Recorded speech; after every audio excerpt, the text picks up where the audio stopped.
Hello and welcome to Hughes of the World. Sorry about the little delay getting started there. I am Graham Hughes.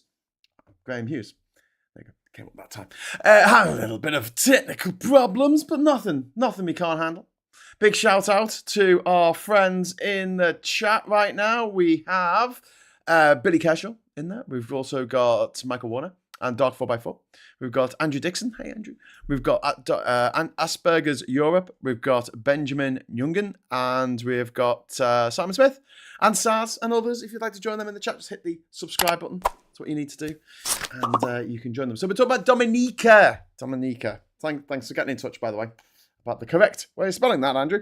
Pronouncing it. It's actually pronounced Dominica with the emphasis on the second I. So I'll try and say it like that throughout the show. But let's get into it. Dominica, often referred to as the nature island of the Caribbean, is a verdant gem nestled between Guadeloupe and Martinique, which are French, parts of the Caribbean that are French. Those two are French. They're actually featured on the back of a Euro banknote. If you have a look on the back of your banknote, you'll see there's a few islands on the back because they use the Euro as well. They're part of the Eurozone and they include Guadeloupe and Martinique. And in between them is Dominica. And it's renowned for its lush rainforests, its towering peaks, and vibrant Creole culture. Dominica offers a unique blend of natural beauty and a rich heritage. So the name Dominica derives from the Latin word for Sunday, because Christopher Columbus found it on a Sunday when he saw it in 1493. The indigenous Kalinago people call the island Waitukubuli, meaning tall is her body, which is nice, reflecting the island's mountainous terrain. So, 10 interesting fast facts now. Boiling Lake in Dominica is the world's second largest hot spring. Don't know you're supposed to get in though. It's called Boiling Lake. The island is home to the Cicero parrot, featured on the flag there. Found nowhere else on Earth. It's got a bit of purple on it, you see. One of the few flags in the world that has purple on it. It's a popular quiz question. Which two countries have purple on the flag? One, Dominica. The other one, Nicaragua. Okay, so Dominica has 365 rivers, one for every day of the year. It's the only Caribbean island with a significant proportion of the indigenous Kalinago people.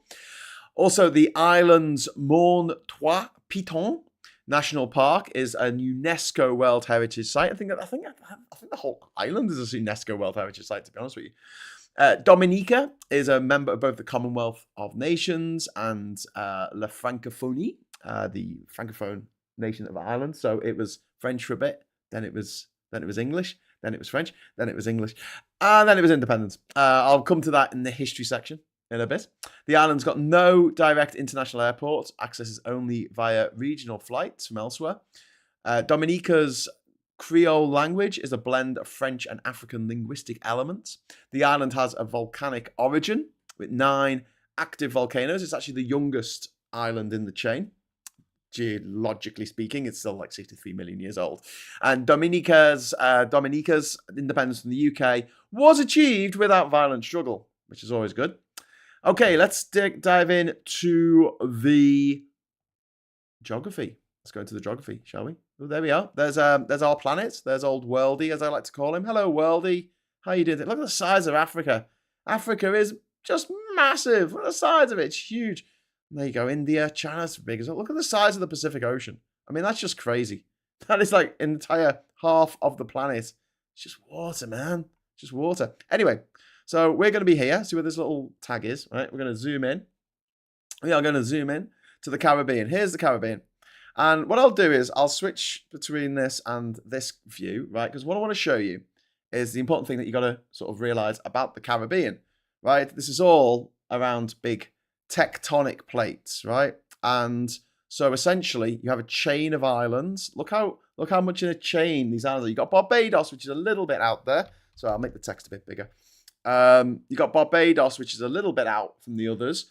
But the others, I mean, you could run in a straight line. Stop doing that. You could run it up in a straight line through all of these nations along this side and then around here. You know, with the Caribbean Sea in the middle. So that's the edges of the tectonic plates. You can see where the edges are quite clearly.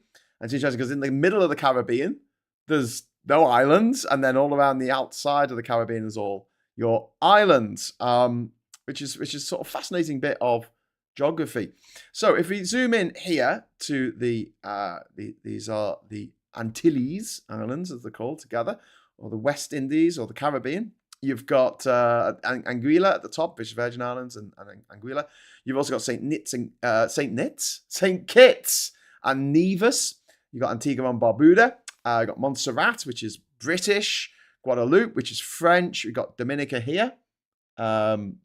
I really wish it would stop bringing me up that box over the word Dominica, which has got the dots around it. We'll come to that in a moment. Martinique, St. Lucia, St. Vincent and the Grenadines. The Grenadines stretch down here to Grenada. And you've got Barbados on the other side, just a little bit out. And then you've got Trinidad and Tobago. If anyone's interested in my journey around the world, so there's Guyana City. But this is Guyana, separate place. So what I did, I went from Guyana City, I went down to the border. I crossed the border here at Santa Helena. And then I went down to Boa Vista in Brazil. This is Brazil. It's a massive country of Brazil. And then I went up from Boa Vista to the border crossing at Latham here, or Latham. And then from there, over the border, and made my way up to Georgetown. Now, this has got a dotted line in it. This is unbelievable that they've actually put the dotted line in. That's the zone of Guyana that Venezuela thinks that it claims. It claims all this of Guyana. Suriname has this claim over this bit, and Guyana's got a claim over it as well. That's why it's all dotted lines. All very contentious. But at the moment, Guyana's all this bit here. So I travelled up to Georgetown, the capital, which is charming and has wooden buildings. It's got a wooden palace and a wooden cathedral. And then I went over to Niunicuri over here, which is in Suriname.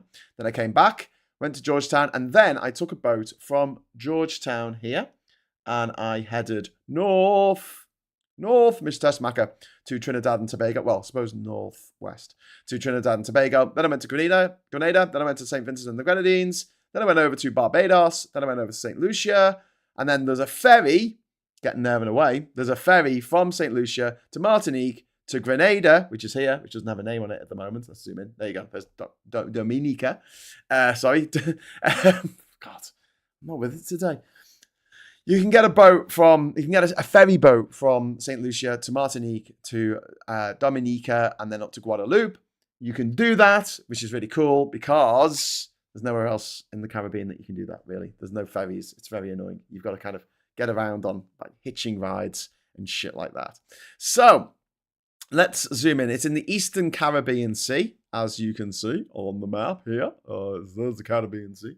And this is the east of it, I guess. We'll zoom in to Dominica. This is the island. You can see why they might think it's a long woman. The little head on the top up here. So its area is 750 kilometers squared. It is sandwiched, as I said, between Guadeloupe and Martinique. It is called in French Dominique, actually. So you got Dominique and Martinique. And I used to know someone from Martinique whose name was Dominique. It was lovely. Anyway, so the terrain is rugged mountains of volcanic origin with dense rainforests and numerous rivers. Let's get back onto so you can see how green it is. And it's very, very hilly, as you can see. Lots and lots of ancient volcanoes and, active. Some of them active still. And lots of rivers. Lots of rivers. Its highest point is It's called Morne Diablotins, which is 1,447 meters above sea level. Its natural features include the aforementioned Boiling Lake, Trafalgar Falls, and the Emerald Pool. The capital is Rousseau, which is around here. So where was it? Oh, there's Rousseau. Which is Rousseau over here. Perhaps named after Jean-Jacques Rousseau, but I think he wrote his name differently. He spelled it differently. It's the capital is coordinate, 15 degrees north, around 50 degrees north and 61 degrees west-ish. The borders, there's no land borders, as you can see, surrounded by the Caribbean Sea. It is an island nation, and it's quite unique in the world that it's just sort of one island. There's a couple of little bits of, I don't know, that's a cloud there. I'm sure there's a little bit of island over here somewhere, or maybe some rocks or something, but generally speaking, there's not that many countries that are just one island. Usually it's a chain. Usually there's a couple of islands, or there's a few islands off the big one. This is quite interesting and unique that it is just one island. It's got a tropical rainforest climate, being so close to the equator. If I zoom out, can I get the equator? There you go. See that dotted line there? That's your equator, baby, as they say. And the good thing about the equator is, if you're near the equator, and they're fairly near, you're in the tropical zone. You're in the tropics, so you get a lot of rain and a lot of heat. So you can throw a stick in the ground, and the stick will grow, which is nice. Back into Dominica here. And the wet season goes from June to October, and the dry season goes to February to May. The temperature averages between 24 degrees and 30 degrees, so it's pleasant or a bit too hot all year round. The rainfall is very heavy, especially in the mountainous interior. The time zone is Atlantic Standard Time, which is UTC or GMT, -4. And no daylight saving time needs to be observed because it's that close to the equator. It doesn't make much of a difference throughout the year.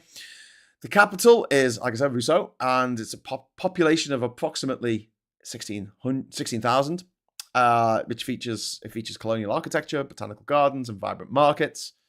The environment, the flora and fauna, it's home to rare species like the Cicero parrot, as on the flag there I mentioned, and the mountain chicken frog. Sounds like something that someone just made up, but no, it's real. Conservation efforts include protected areas like Morne Trois Pitons National Park, and the challenges to the island. It's very, very vulnerable to hurricanes and tropical storms, which we should come to later in the broadcast. So let's see if we can pick up our little man and drop him somewhere. Let's drop him some. Oh, we can drop him over here. We can drop him in Rousseau. Should we drop him in Rousseau? Whee! Look at this. So now you get to see a little bit of Rousseau. This is Rousseau along here, and don't know how far we can go in any one direction, but yeah, this is nice. This is very pleasant. We're just ambling along the road here. It looks very South American, you know, like all the electricity cables. Like everyone gets a cable each.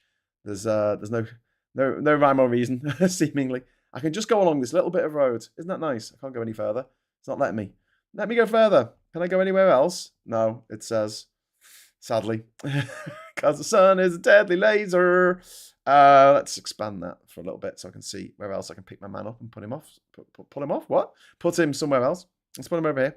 No, let's go to the botanical gardens. Ooh, look at this. Hang on. This isn't a botanical gardens. This is Windsor Park Sports Stadium. Ooh, that's nice, isn't it? And if I drop you over here, we've got the Dominica Museum. If you'd let me pick me guy up. Can you pick me guy up, please?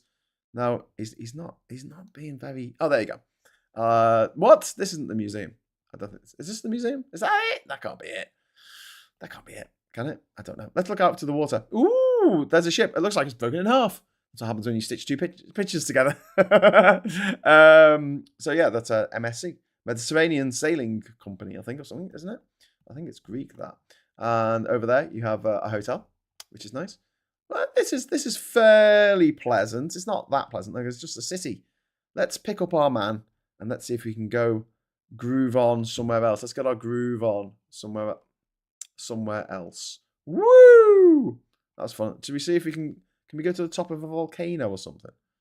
Let's see if we can go to the top of a volcano. Whee! Whee! Oh, look at this. Oh, how lovely is that? I went to a pool like this. I went to a waterfall like this in Reunion Island, the French island in the Indian Ocean, and had a little waterfall. You can't put your head in the waterfall, and everyone shouts at you, "No, don't put your head in the waterfall! Rocks might happen. There might be rocks." So I learned not to do that. Let's have a look. Where else can we see in Dominica? Pick up my little man. Come on, little man. Let's go to Sulphur. Can we go here? Can we go there? Whee! Oh, this is nice. Someone set up a little restaurant. Oh, look at that. Look at that Caribbean blue. Look at that Caribbean blue. Isn't it blue? It's lovely. It's lovely. Can't argue with that. Okay, let's pop out. And yeah, Castle Bruce is there. Got Clifton up here. Sounds nice. Got Dublanc. And I'll go drop here in the... Oh, hang on. Let me drop in the middle of the place where the people thought... There we go. Look at this. Lovely, lovely. Oh, someone's built a road for it. That's very cool. With a little Ford. There, the little Ford. By the way, thank you, Mark, for contributing that picture from your travels. Cool. All very excellent. Dog 4x4. Hello, Dog 4x4. How you doing? You forgot to... you forgot the super chat target, Graham. It's my birthday. I'll go back to worrying about it tomorrow so the bank manager can sod off. It's my party and I'll cry if I want to. Oh, thank you so much for the super chat, my friend. That is very, very kind of you. Yeah, I haven't set a super chat target. I'm just going to finish when I finish. So if people want to give super chats, that's great. But honestly, you lot... God, I hate it when it does the intro again. You lot were so generous this morning on the show. It's okay. It's okay. But thank you. Maybe it could be weight classes for inclusive sports. Anyway, we are on our travel tonight. Yeah, we were talking about this, about sports. Like, they have divisions for various sports, depending on the size of you. You know, like boxing, obviously you couldn't have someone who is a welterweight fighting someone who's a heavyweight. That'd be a bit unfair. Or someone who's a featherweight fighting a heavyweight. Wouldn't be fair. So you can have the same sort of divisions. You know, have them on muscle mass. You can have based on testosterone if you want. I don't care. There's no reason why you couldn't just include more people in the game. You know. So anyway, let's talk about the money that they have in Dominica. Is the East Caribbean dollar, which is a currency that is actually used in a bunch of East Caribbean countries. It is used in, I'm going to read them out, is Antigua and Barbuda, Dominica. It's used in Grenada, St. Kitts and Nevis, St. Lucia, and St. Vincent and the Grenadines. And also Anguilla and Montserrat also use it as well. It's got the Queen on it. The East Caribbean dollar has the Queen on it. I suppose it's got the King on it now. But it used to have the Queen on it. It still does, I guess. The exchange rate, the East Caribbean dollar exchange rate is pegged, like a bit of pegging on this channel, at 2.7 to the dollar. Okay. Services are available in banking services available in most major towns. You get your old ATMs and things like that. Whereas Tuvalu has just had its first ATMs delivered. Dominica has had ATMs since forever, since bloody inventors, because it gets a lot of tourism. Lots of tourism. It drives on the left-hand side, just like Blighty.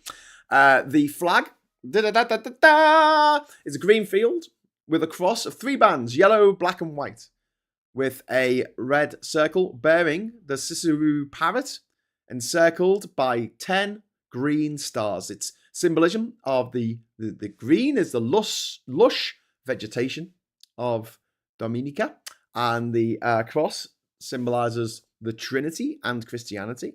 The stars represent the parishes. There's 10 parishes. St. Andrew Parish, St. John Parish, St. Joseph Parish, St. Paul Parish, and then 6 other parishes. And it's the parrot is the national bird, and it represents also diversity. It's also critically endangered, so worth keeping hold of that. Worth keeping hold of that little bird.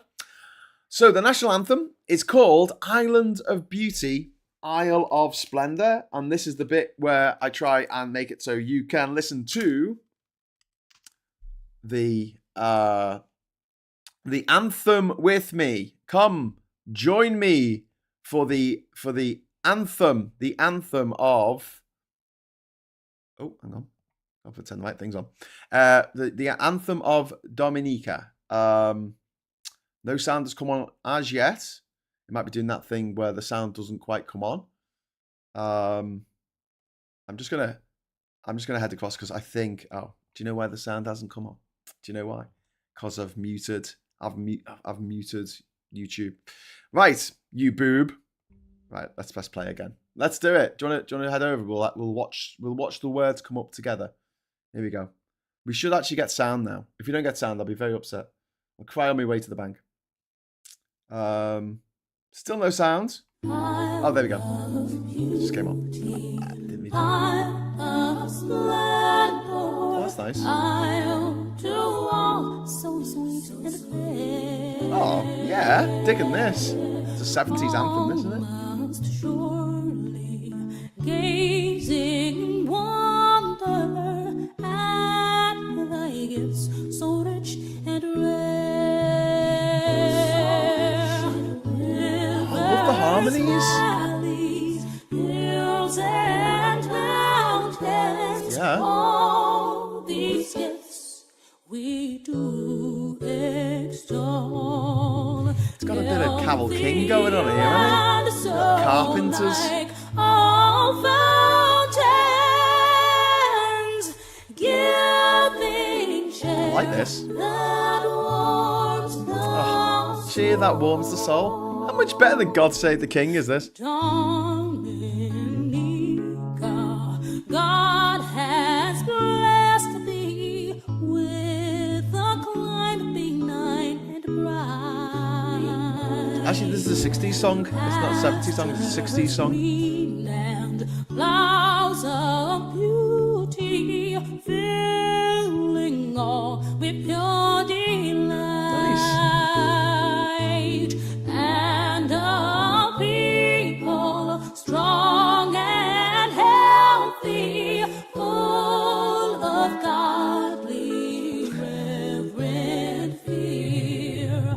May we ever seek to praise thee for these gifts so rich and rare.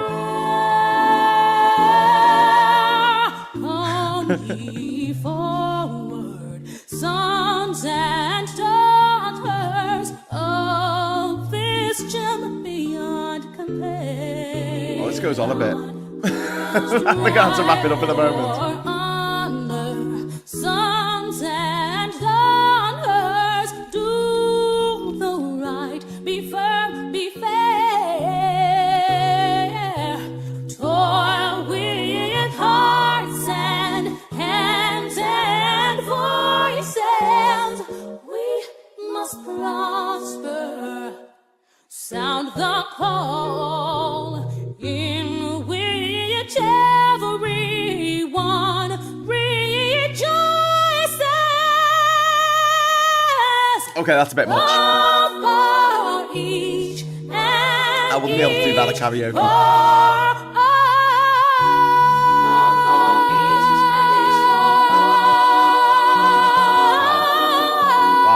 they're really belting that out.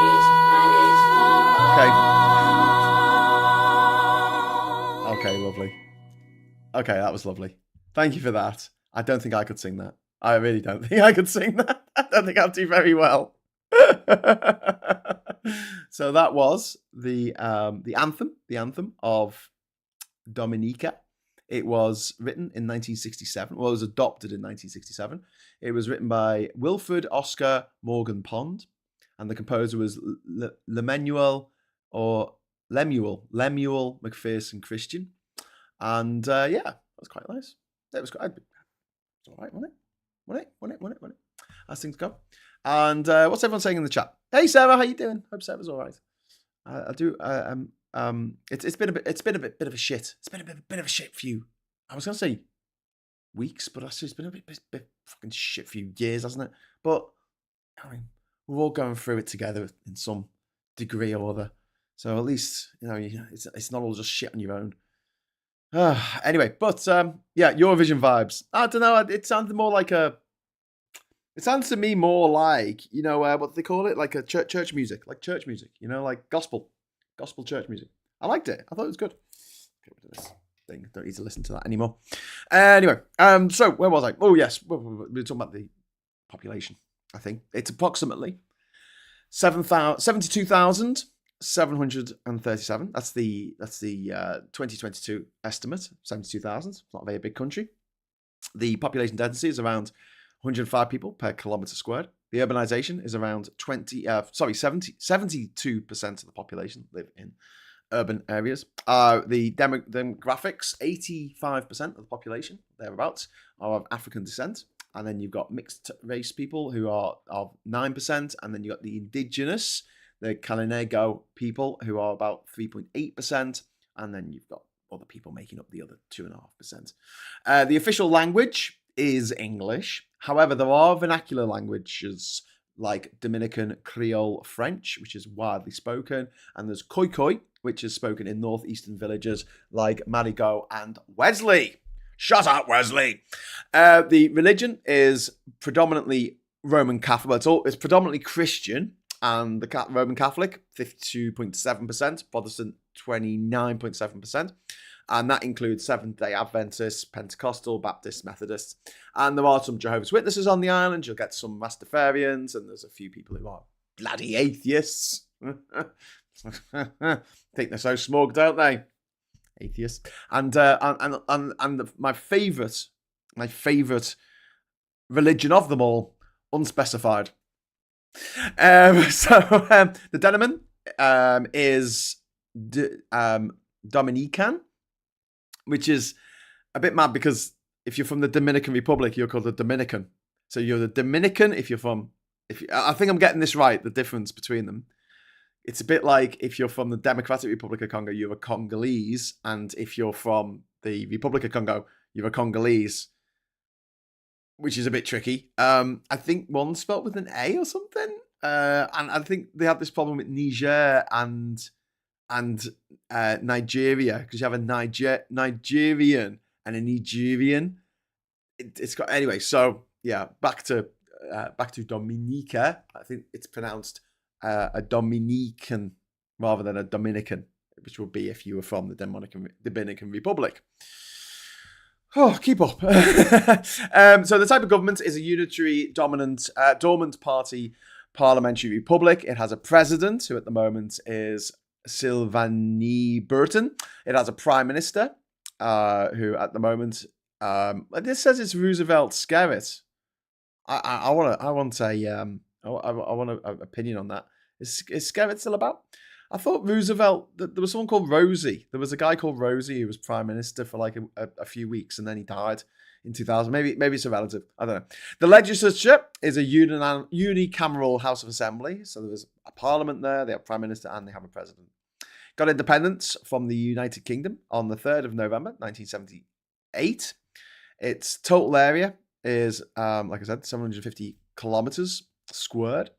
Of that, land makes up 98% of the mass, and water makes up about 1.6%. The nominal GDP is $485 million, which is like, I don't know, pocket change to someone like Elon Musk, which is terrifying on so many levels. The GDP per capita is around $7,860 per person per year. And yes, the internet code is .dm for Danger Mouse. Not to be confused with DR, which is the Dominican Republic, which I'll be talking about next week. We've had a message come in from number 3 who says, when are you getting round to the bloody J's? Come on, do Jamaica, Graham, do Jamaica. Well, you know, cool your jets. We're nearly getting there. I know that a good, like, quarter of the world's countries are taken up with the ABCs, right? Literally, countries that begin with A and B and C. But D, we're at the end of the D's next week when we go to the Dominican Republic. And then after that, we've got the E's. There's not that many E's, not that many countries beginning with E. And then you've got the F's. There's only 3 countries that begin with F. And they are Finland, Fiji, and France. And then we've got the G's. There's quite a few G's because you've got Guyana, and then you've got Guinea, and then you've got Guinea-Bissau, and then, yeah. So there are quite a few G's. You've got Grenada, which was invaded by the bloody Germans. No, hang on. By the bloody Americans in the 80s. And then there's not that many countries that begin with H. And then there's not that many countries that begin with I. And then we'll be at J. Do not worry. We'll get there. Possibly before the end of the year. Who knows? Someone who can add up, possibly. Bees are awesome. They are our friends, says Pete's Music. Thank you, Pete's Music, for doing that. Say my name, say my name. Yes, indeed. Okay, so let's get into a little bit of the history of Dominica. Dominica was formed by intense volcanic activity during the Oligocene epoch, even approximately 26 million years ago. So I estimated around like 62 million. I was way out. It's much younger than that. 26 million years ago, making it one of the youngest islands in the Lesser Antilles. The island is part of the Eastern Caribbean volcanic arc, where the Atlantic plate subducts beneath the Caribbean plate. Dominica features 9 active volcanoes, more than any other Caribbean island, which is quite cool. The terrain includes steep mountains, deep valleys, fast-flowing rivers, and geothermic features such as hot springs and fumaroles. I don't even know what they are. What's a fumarole? Fumaroles.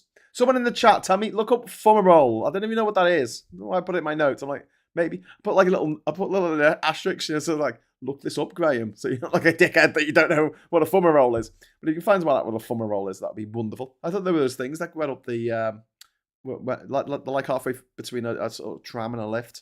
They go up. Something that you'd expect to see in a Wes Anderson film. But obviously not. Notable geographic sites include the Morne Diaboltans, pronounced Morne Diablotan. I was nearly there. The highest peak, and the Boiling Lake, the second largest hot spring in the world. Pre-Columbian pre-colonial period. Pre-Columbian period. The earliest known settlers were the Ortorode people from South America, who arrived on the island about 5,000 years ago. They were followed by the Saladolid culture, known for their pottery and architecture, around 500 BC. They and around 1000 CE, the Kalinago people, also known as the island Caribs, from where we get the name Caribbean from. See, because all the Caribbean people were wiped out. There was Caribs and Arawaks living on these islands. There's still some Arawak people, but there's no Carib people. They're gone. They were wiped out by war, conquest, starvation, disease. White people. They were wiped out by white people going over to their place and wiping them all out. We did that. Shit. Anyway, the island Caribs, they arrived from the Orinoco region and became the dominant group. The Kalinago called the island Waitukubuli. Yes, said it right. Waitukubuli, which means tall is her body. On the 3rd of November, 1493, Christopher Columbus sighted the island on his second voyage and named it Dominica, the Latin word for Sunday. The Spanish made little effort to colonize the island, mainly due to its rugged terrain and fierce Kalinago resistance. However, in 1632, so, a good couple of hundred years later, a while later, about 150 years later, France claimed Dominica via the Compagnie des Îles d'Amérique, though permanent occupation did not begin until the 1690s, a good 200 years after Columbus, who was a nightmare. I can talk to you all day about how much of a nightmare Columbus was. He was a real nightmare, people. He really was. Between 1642 and 1650, French missionary Raymond Breton lived amongst the Kalinago, documenting their language and their customs. In 1660, sorry, I got something stuck in my mouth, stuck in my teeth. Hang on. You tell this is live, can't you? Who's going? Vehicular railway, funicular. Pronounce fumarole, as in fume hole. Okay, so it's when the water sprays up, I guess. Like a geyser. Is it a volcanic vent? I think so, yeah. I nearly erupted when you said that about volcanoes, said Sarah. See what he did there. Andrew Ray says, yeah, this time of year. Reduce the entrance at night to keep the new brood warm, as the hive is still small from wintering, where the queen stops laying as they would die from... Are you talking about aliens? Oh, is this aliens? Have we gone into an alien? Oh, you're talking about bees, aren't you? Sorry. Anyway, where was I? In 1660, France and Britain signed an agreement to leave Dominica and St. Vincent as neutral territories for the Kalinago, though both sides broke this deal over time. This story has been told so many times where they've done a deal with the indigenous people and gone, it's okay, we're just going to stay here, you stay over there, and we won't bother you anymore. And then someone goes, there's gold in them there hills. And they go, oh, changed our minds now.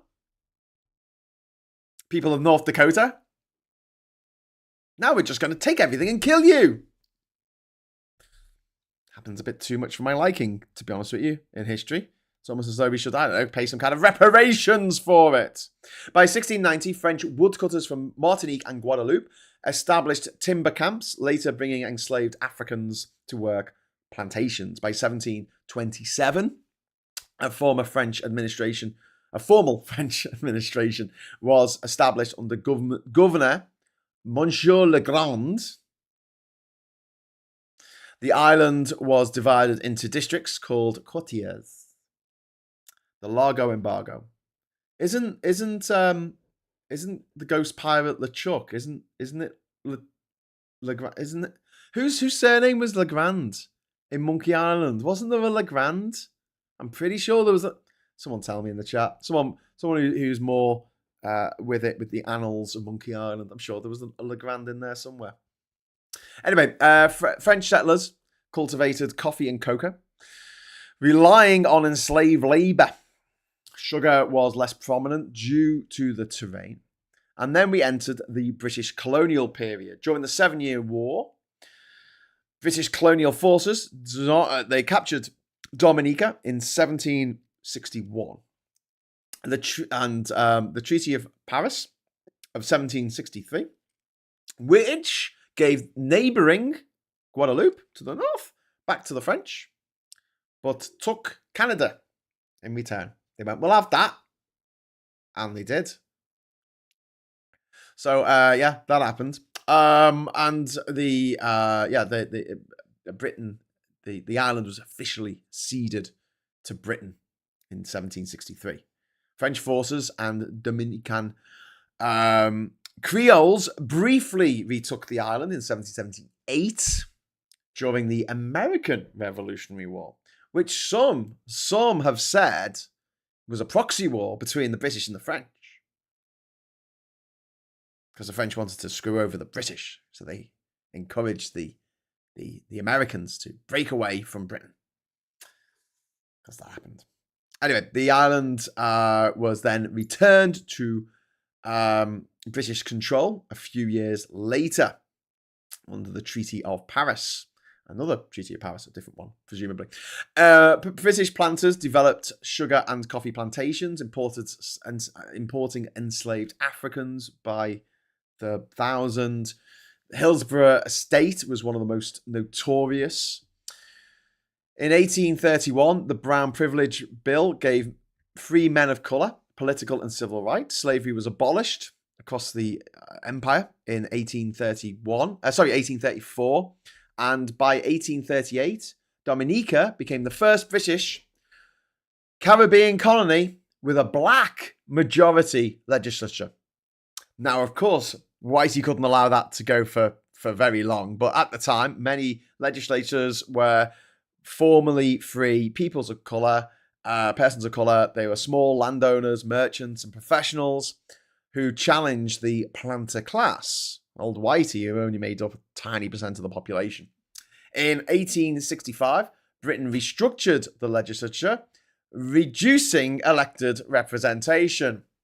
I wonder why. Bit of racism, little bit of racism. Possibly. By 1871, Dominica joined the British Leeward Islands colony. So they've got the leeward side and the windward side. So the side the winds come and the sides of the lees come. I don't know, something like that. Anyway, these are the Leeward Islands, also known as the Lesser Antilles and the West Indies and the Caribbean. There's loads of different names for these islands. Everyone just called them what they wanted, I guess. I think no one asked the Carib people what they called their place. What did you call it? I don't know. Our place, home. It was established as a crown colony in 1896, which took away all of its independence, and the people who had been running the country up to that point, or running the colony, whatever you want to call it, up to that point, it ended their majority control in 1896, which is a bit shit. Right, World War One came along, as World War Ones often do in the 20th century. And many Dominicans served in the British West Indies Regiment in the 20s and 30s. Labour unrest and growing political consciousness led to the formation of labour advocacy groups. By 1940, Dominica was administratively moved from the Leeward Islands to the Windward Islands. So it went from being a leeward island to a windward island. The wind changed and it stuck like that. Who knows? During World War II, Dominicans again served with British forces. The island also hosted French refugees fleeing Vichy control in Martinique and Guadeloupe.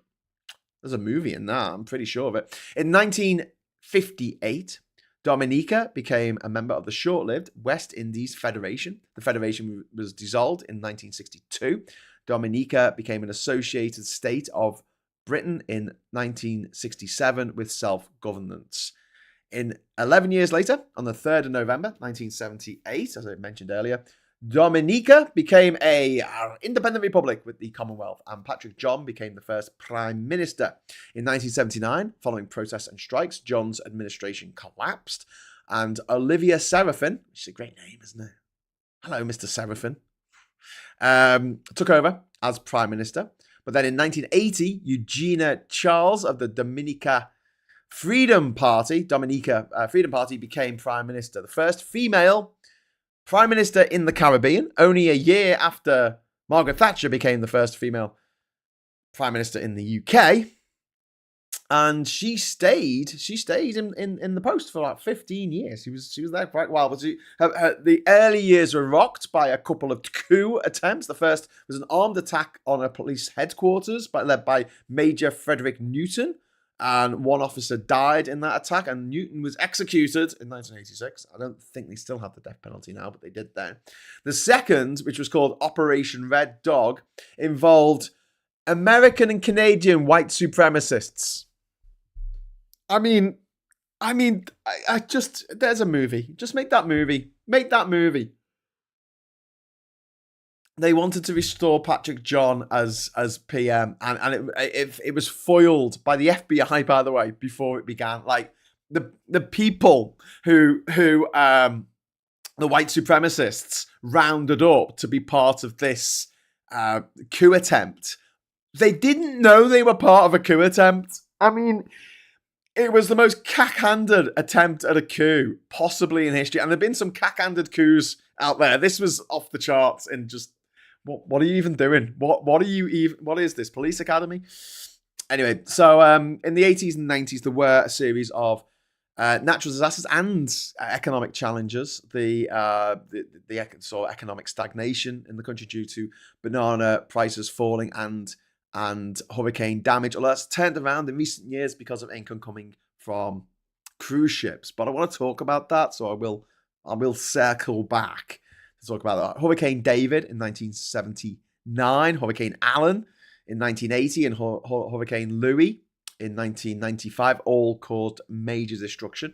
In 1995, Edison James and the United Workers' Party came to power, attempted to diversify the economy away from bananas, because if there's a blight, if there's a bad season, if there's a hurricane, your entire crop goes, and if it's 97% of your income for the country, that's not great. So they started diversifying away from bananas and putting more money into things like tourism. Although his administration was marred by corruption allegations, and he did struggle to revive exports. In 2000, Roosevelt, this is the guy I mentioned. This is Roosevelt, Rosie Douglas. Oh, sorry, different surname. Rosie Douglas, he was a guy. He led the DLP-DFP, easy for you to say, coalition to victory, but he died suddenly. Just 8 months in office. He just died. And he was succeeded by Pierre Charles, who also died in office in 2004. Bit of a poison chalice, that job, innit? Roosevelt Skerritt became prime minister at age 31, the youngest head of government in the world at the time. Skerritt led the Dominica Labour Party, the DLP, to successive electoral victories in 2005, 2009, 2014, and 2019.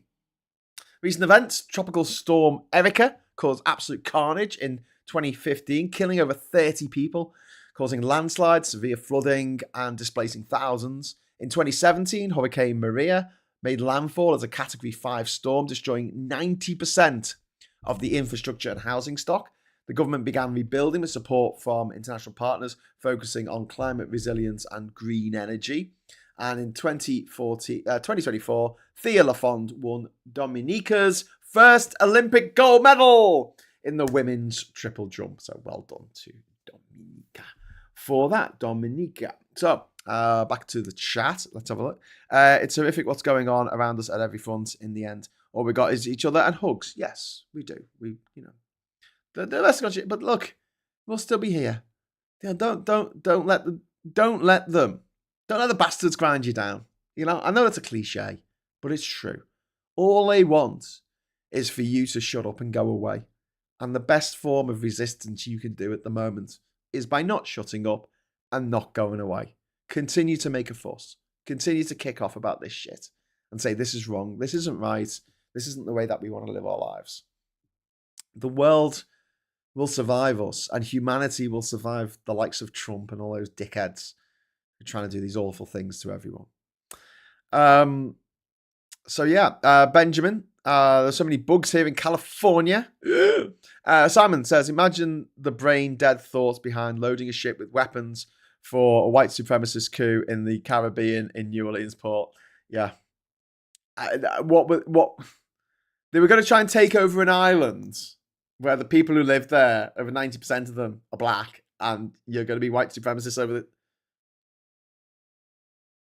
I mean, maybe as a suggestion, if you're going to try and take over anywhere and be all white supremacist about it, maybe go to the Arctic Circle, somewhere very north of Norway or Finland or somewhere, or Greenland.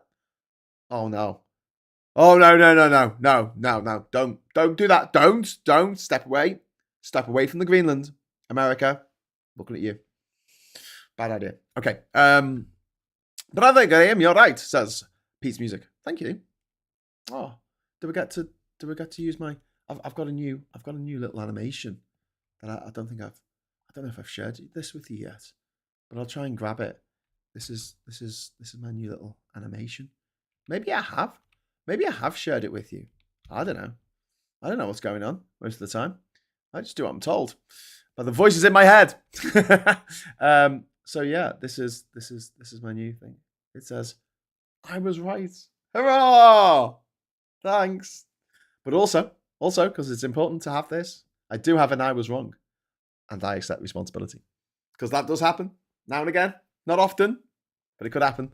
So I made a couple of animations just in case. Joanna Hammond, the more I learn, the more I think we're just screwed. Unless we can change, it seems unlikely the more these dead to become extinct.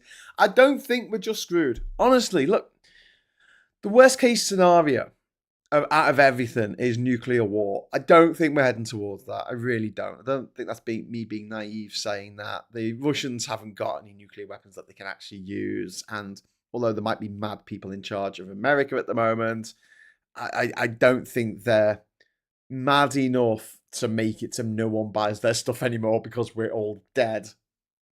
Would seem like an odd thing to. Although Trump did want to nuke a hurricane because he's an idiot. But that's another story. So what do we got to face? We've got to face these dickheads who are getting into power. But one of the things that happens with stuff like Brexit and Trump is that other countries see it and go, no thanks. And you're going to see that at the elections they're having this week in Canada. People are already voting in the elections in Canada, and it looks like the Liberal Party is going to walk it, which is amazing because they look like they were on their political deathbed this time last year. Justin Trudeau was very unpopular, and the party was very unpopular, and Peter Popolov decided, he seemed to be gaining in the polls and everything, and because of Trump, it's all turned around. And because most of the people in Canada can sort of put the link together between Trump and Peter Popolov, it's easy. It's easy. It's something that we should be doing in this country. We should be drawing a direct link from Farage to Trump. That picture of Farage and Trump in a golden lift should be on every lamppost, on every billboard, posted through everyone's letterbox in the land. Interestingly enough, I got a leaflet through the door today, a little one from Refuck. And luckily, I was in the kitchen at the time, and it's not far from the front door. And I thought, it's only a small house. And I went, I'll have that. So I picked it up, looked at it, scrumpled it up, opened the door. Poor guy was, putting it through the neighbour's letterbox. I said, hey, mate, you dropped something from your letterbox. Can you get rid of that for me? Gave it to him. Just a young lad, just a young local lad. And I went, hey, are they paying you for this? And he went, yeah. And I went, well, that's good to hear. I'll hate to think you were doing this for free. I didn't have a go at him because obviously he's just some lad who's looking for some work. He's been paid. But think about this, right? Labour don't pay you to deliver their leaflets. They've got enough volunteers. The Lib Dems got enough volunteers. The Greens have got enough volunteers. The Tories even blow your mind on this one, but they have enough volunteers to go out giving out leaflets and stuff. They do. But Refuck have to pay people to give out their leaflets. Unfortunately, they've got no money to do so. So there you go. I'm still waiting for my reform counsellor, prospective reform counsellors, to knock on my door. I'm going to give them hair down the banks. They're in trouble. But yeah, holding on to what we have and progressing, not regressing, says Brett. Yeah, I agree. I absolutely agree. Look, there's a lot of shit going on, and I'm not going to lie to you. I'm not going to sugarcoat it. I never do. It's shit, right? It is absolutely shit, and we need to fight against it. But these fuckers won't win. They never win. Because you know what? Running a tyranny is hard. You've got to run a tight ship. You've not allowed anyone to get together and fight back and think of ways of screwing you over. And you've got to keep all your allies on side in other countries. And if they have a coup or something and then someone else takes over and they take a disliking to you, you've got to try and get your subjugated people to care enough to actually fight on your behalf, which people won't do. There's so many moving parts to a dictatorship when it can all go wrong. And I always think of that fantastic line from the TV show Narcos, where they're talking about Pablo Escobar and there's a police officer, the DEA, they're trying to track these drug dealers down, and they make this really good point that a drug dealer on the level of Pablo Escobar has to stay lucky all of the time. The coppers only need to get lucky once. And Trump, Elon Musk, all these motherfuckers, their world is built on a house of cards. And if they have to stay lucky all the time. And it only takes a bit of luck on our behalf, the millions of people who don't really want Trump with us anymore, for that whole house of cards to fall down. He needs to stay lucky. And he is lucky. Oh my God, he's lucky. Jesus Christ, the things that guy gets away with. It's disgusting. The things that people forgive him for. The things that people forgive Donald Trump for, they wouldn't forgive their own children for. They wouldn't. Do you think that a woman who found out that their husband raped someone would forgive him? No fucking way. Trump gets away with it, though. If you Bezzy May managed to bankrupt all these businesses and didn't pay anyone and just was so corrupt and just managed to stay out of jail somehow because he had a lot of money. It's been bankrolled by the Russians for many, many years. Anyway, he only needs to get unlucky once. He only needs to just move his head the wrong way. Is your candidate a human or the AI candidate they stood in Glasgow? I don't know. I didn't really read it. I just scrumpled it up. Now, please wait. Just blocks the message from the main chat and screen. What? The Scots around. What jigsaw story? What? Watched the Canadian debate earlier. Basically, the right was saying Carney was Trudeau, and the left was Polly Pocket was Trump. Yeah. Polyev, Polyviv, Polly. Pretty Polly. Anyway, I'm going to get off. So I hope you enjoyed learning a little bit about the beautiful island of Dominica there in the azure blue of the Caribbean. See, there is the lovely Caribbean. I love it. I love the way it's shaped, you know, it's quite satisfying. It's not all islands just dotted around. It's all in a nice curve, beautiful curve that goes round and then joins up. So you can go from Trinidad here off the coast of Venezuela, go all the way around here. And then I know you got Jamaica and Barbados, which are slight outliers, but then and also you got the Bahamas and the Turks and Caicos going up to Florida up here. But you know, the lovely part of the world. Hopefully I'll get to go back there sooner rather than later. Anyway, so that's it for this evening. I hope you enjoyed a little dip into the waters of Dominica. Next week, we will be dipping into the waters of the Dominican Republic. So this is the island of Hispaniola, and it is separated into two. This side on here, this is Haiti, and this side over here is the Dominican Republic. And we'll be diving in to the Dominican Republic and its capital, Santo Domingo. We'll be talking about that next week. So I'll be staying in the Caribbean for another show before we ditch the D's and head on to the E's. Yay! Starting with Ecuador. So, you know, another South American style country. Latin American. The connections, you see? Connections over the next few episodes. Geographic connections. This is what happens when you do it alphabetically rather than at random. Anyway, thank you, Graham, for the visit to Dominica. Enjoyed it all. Thank you very much, Saz. Thank you. Live long and prosper. Okay, I'll be back in the morning at 9 a.m. for Morning Brew. And also, tomorrow, don't forget, it's Friday. Yay, thank fuck it's Friday. We're going to be talking to Phil Morehouse about shit, obviously. We're going to be talking about Labour and their stance on trans issues, obviously, because that's all there is to talk about at the moment with Labour. And also the placation of Trump. I suppose we need to talk about that as well. And then tomorrow evening, 9:30, join us for the Friday Night Social. It was bound to have a laugh. It was a really, really good show last week. I don't know if you saw it, but I was really happy to get Rachel on, talking about the issues. And then we had some people on who had never been on before. And it was a really, really lovely conversation. And obviously everyone else got to have their say as well. And it was good. It was really good. So hopefully we can do something along the same lines this week. We will see. So until then, thank you so much for watching. Thanks for the chat. Thanks for the super chat. Until next time, I'll say hello, good evening, welcome, and goodbye.